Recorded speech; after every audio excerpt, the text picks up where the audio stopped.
اللہ تعالیٰ کے ایک ایسے برگزیدہ نبی جن کو زندہ سمندر میں ڈال دیا گیا اور جن کو ایک دیو ہیکل مچھلی نے نگل لیا، آپ سے ایسی کون سی خطا سرزد ہوئی تھی جس کی وجہ سے آپ کو کئی دنوں تک مچھلی کے پیٹ میں رہنا پڑا؟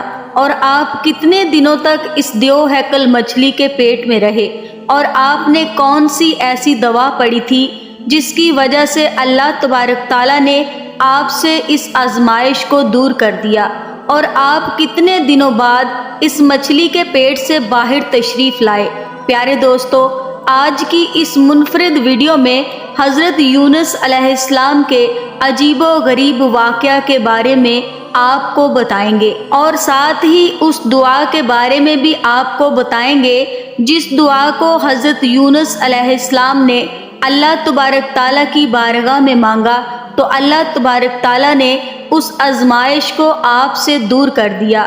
اس دعا کو جو بھی مصیبت زدہ غم کے مارے پڑھیں گے تو اللہ تبارک تعالیٰ اپنے فضل سے اس کی تمام پریشانیوں کو ختم کر دے گا۔ پیارے دوستو، حضرت یونس علیہ السلام اللہ تبارک تعالیٰ کے ایک برگزیدہ نبی تھے۔ آپ کے والد گرامی کا نام متی تھا، اور اللہ تبارک تعالیٰ نے اپنے برگزیدہ نبی حضرت یونس علیہ السلام کو قوم بنی اسرائیل کی طرف مبعوث فرمایا تھا۔ پیارے دوستو، یاد رہے کہ قوم بنی اسرائیل وہ واحد قوم ہے جس کی طرف اللہ تبارک تعالیٰ نے سب سے زیادہ انبیاء کرام کو مبعوث فرمایا۔ اللہ تبارک تعالیٰ نے حضرت یونس علیہ السلام کو نبوت عطا فرما کے عراق کے مشہور شہر نینوا کی طرف مبعوث فرمایا تھا۔ اللہ تبارک تعالیٰ نے جب حضرت یونس علیہ السلام کو نبوت عطا فرمائی، اس وقت آپ کی عمر مبارک 28 برس تھی۔ چنانچہ اللہ تبارک تعالیٰ کے حکم کے مطابق حضرت یونس علیہ السلام نینوا کو ایک عرصے تک دعوت حق کی تبلیغ دیتے رہے، لیکن ان لوگوں نے کوئی کان نہ دھرا اور اسی طرح اپنے گناہوں اور برائیوں کے اندر مبتلا رہے۔ چنانچہ اس کے باوجود بھی حضرت یونس علیہ السلام اپنی قوم کو اللہ تبارک تعالیٰ کی وحدانیت کی طرف بلاتے اور گناہوں سے منع کرتے، لیکن وہ قوم اپنے گناہوں سے باز نہ آئی اور اسی طرح اللہ تبارک تعالیٰ کی نافرمانیوں اور گناہوں کے اندر مبتلا رہی۔ اہل نینوا کی اس سرکشی نے اور مسلسل مخالفت نے حضرت یونس علیہ السلام کو دل برداشتہ کر دیا تھا۔ حضرت یونس علیہ السلام اپنی قوم کی نافرمانیوں کو دیکھ کر ان سے سخت ناراض ہوئے اور ان کے لیے اللہ تبارک تعالیٰ کی بارگاہ میں عذاب الہی کی بد دعا کر کے اس بستی سے روانہ ہو گئے۔ آپ اپنی قوم کے لیے بد دعا کرنے کے بعد اس بستی سے باہر نکلے اور دریائے فرات کے کنارے پہنچ گئے۔ وہاں پر مسافروں سے بھری ہوئی کشتی روانہ ہونے کے لیے تیار کھڑی تھی۔ چنانچہ حضرت یونس علیہ السلام بھی اس کشتی کے اندر سوار ہو گئے۔ کشتی ابھی کچھ ہی دور گئی تھی کہ اللہ تبارک تعالیٰ کی طرف سے طوفانی ہوائیں چلنے لگیں، اور ان خوفناک طوفانی ہواؤں کے اندر وہ کشتی ڈگمگانے لگی۔ چنانچہ ان طوفانی ہواؤں کی وجہ سے کشتی کے ڈوبنے کا خطرہ پیدا ہو گیا۔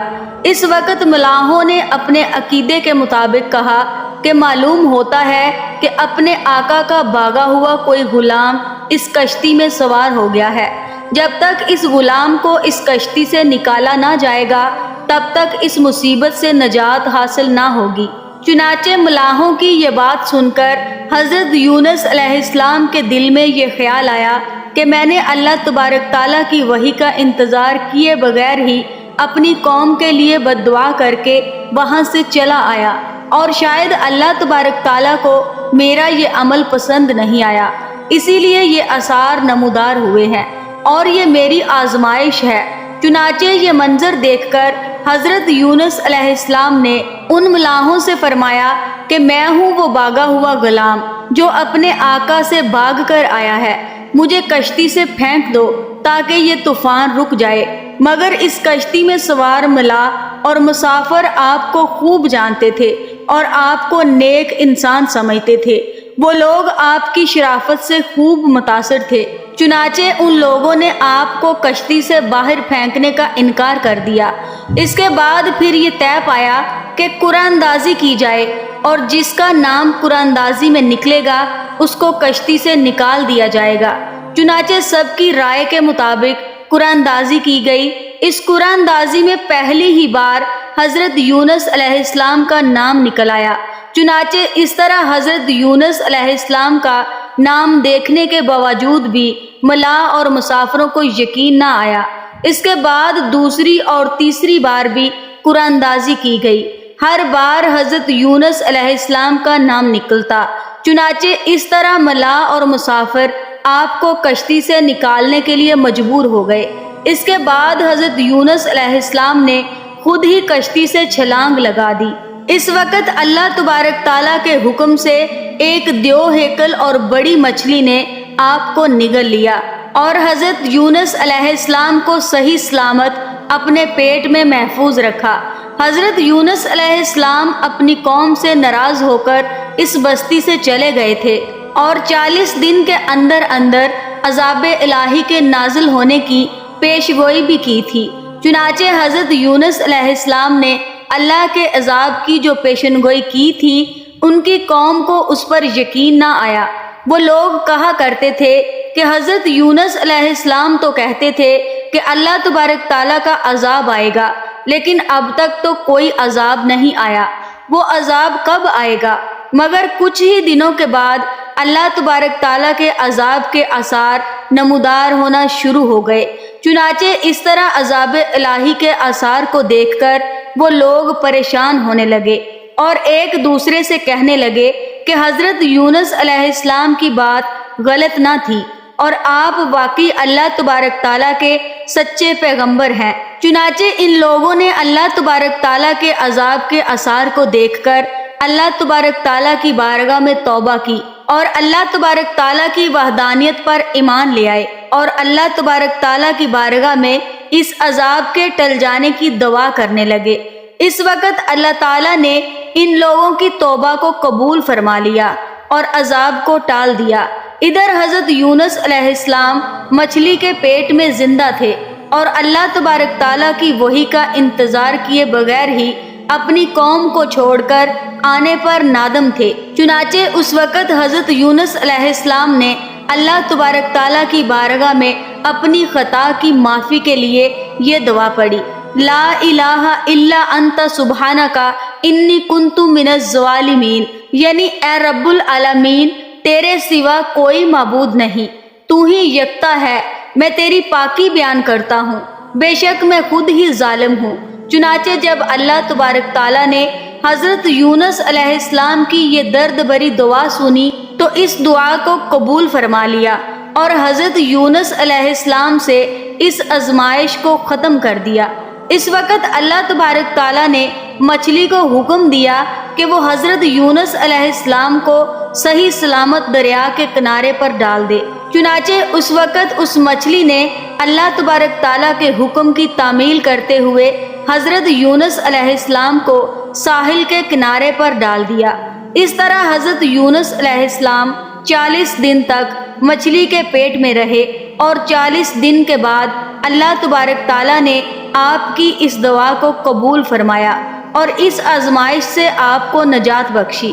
جب مچھلی نے حضرت یونس علیہ السلام کو اپنے پیٹ سے باہر نکالا تو حضرت یونس علیہ السلام بہت ہی کمزور حالت میں زمین پر پڑے ہوئے تھے۔ اس وقت اللہ تبارک تعالیٰ نے حضرت یونس علیہ السلام کے قریب ایک بیل کا درخت اگایا۔ اس درخت کی وجہ سے حضرت یونس علیہ السلام کی حالت بہتر ہوئی تو آپ نے اس درخت کے سائے میں ایک جھونپڑی بنائی اور اس جھونپڑی میں رہنے لگے۔ چنانچہ کچھ عرصہ بعد اس بیل کی جڑوں کو کیڑا لگ گیا اور وہ بیل سوکھنے لگی۔ یہ ماجرا دیکھ کر حضرت یونس علیہ السلام کو بہت دکھ ہوا کیونکہ حضرت یونس علیہ السلام اس بیل سے بہت محبت کرنے لگے تھے۔ اس وقت اللہ تبارک تعالیٰ نے حضرت یونس علیہ السلام کی طرف وحی نازل فرمائی اور حضرت یونس علیہ السلام کو مخاطب کرتے ہوئے ارشاد فرمایا، اے یونس علیہ السلام تمہیں اس بیل کے سوکھنے کا دکھ بہت ہوا جو ایک معمولی اور حقیر چیز ہے، لیکن آپ نے اپنی قوم کو چھوڑتے ہوئے یہ نہ سوچا کہ نینوا میں بسنے والے 1,00,000 سے زائد انسانوں کو اور ان کے علاوہ لاتعداد حیوانوں اور جانوروں کو ہلاک کرنے میں ہمیں ناگواری نہ ہوئی؟ کیا ہم ان کے لیے اس سے بھی زیادہ مہربان نہ ہوتے جتنا تم اس بیل کے لیے مہربان ہو؟ اور آپ علیہ السلام وحی کا انتظار کیے بغیر ہی اپنی قوم کو بددعا دے کر وہاں سے چلے آئے۔ ایک نبی کی یہ شان نہیں کہ وہ اپنی قوم کے لیے بددعا کر کے نفرت کی وجہ سے ان سے جدا ہونے میں جلدی کرے اور وحی کا انتظار بھی نہ کرے۔ پھر اس کے بعد اللہ تبارک تعالیٰ نے حضرت یونس علیہ السلام کو حکم دیا کہ وہ دوبارہ نینوا جائیں اور وہاں پر رہ کر اہل نینوا کو دین کی تبلیغ کریں اور ان کو اللہ تبارک تعالیٰ کا پیغام پہنچائیں، تاکہ اللہ تبارک تعالیٰ کی کثیر مخلوق حضرت یونس علیہ السلام سے فائدہ حاصل کر سکے۔ چنانچہ اس وقت حضرت یونس علیہ السلام اللہ تبارک تعالیٰ کے حکم کے مطابق وادی نینوا میں دوبارہ تشریف لے گئے اور ان کی قوم نے ان کی آمد پر خوشی کا اظہار کیا، اور پھر وہ لوگ حضرت یونس علیہ السلام سے دین کی تبلیغ حاصل کرنے لگے۔ اس قوم نے دنیا میں بھی کامیابی حاصل کی اور آخرت میں بھی کامیاب ہوئے، اور اس طرح اللہ تبارک تعالیٰ نے اس قوم کو بخش دیا۔ اللہ تبارک تعالیٰ سے دعا ہے کہ اللہ تبارک تعالیٰ ہمیں نیک اعمال کرنے کی توفیق عطا فرمائے اور برے اعمال سے ہمیں نجات عطا فرمائے، اور حضور صلی اللہ علیہ وآلہ وسلم کی محبت کے اندر جینا اور مرنا نصیب فرمائے۔ آج کی ویڈیو میں تھا بس اتنا ہی۔ مزید ایسی ہی اسلامک ویڈیوز حاصل کرنے کے لیے ایمان وائس چینل کو سبسکرائب کر کے ہماری فیملی کا حصہ ضرور بنیے گا۔ اپنا اور اپنے سے جڑے اپنے پیاروں کا بہت سا خیال رکھیے گا۔ اللہ حافظ۔